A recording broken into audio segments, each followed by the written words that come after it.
The hypocrisy of the DA is now on full display. For many years, they've been attacking cadre deployment. And when they got into power, that's exactly what they did. Even their ex-leader or so-called third-term leader, John Steenhuisen, appointed a close ally to oversee an industry his family is financially invested in. Look, we've got Deon George, who was a minister. He was actively cracking down on the lion breeding industry. And then you have the new minister that belongs to the faction of Steenhuisen, Willie Ocamp. He has got deep family and business ties to the very same industry. And if you look at Ocamp, he's not even neutral, he's a stakeholder.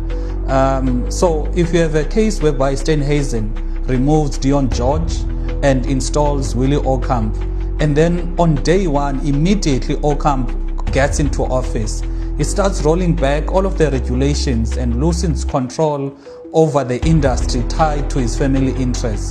Now, I can imagine if it was the ANC doing that, the DA would be shouting state capture, cronyism, and everything that they've been accusing the ANC for the longest time. But because it's them as the DA, they are dead silent because it is advancing their own interests. Now, look, the DA has built its brand on meritocracy, but the moment they got into power, they abandoned it. This is cadre deployment just with the DA logo. And quite honestly, the only difference between the DA and the ANC is just the colors. One is yellow and the other one is blue.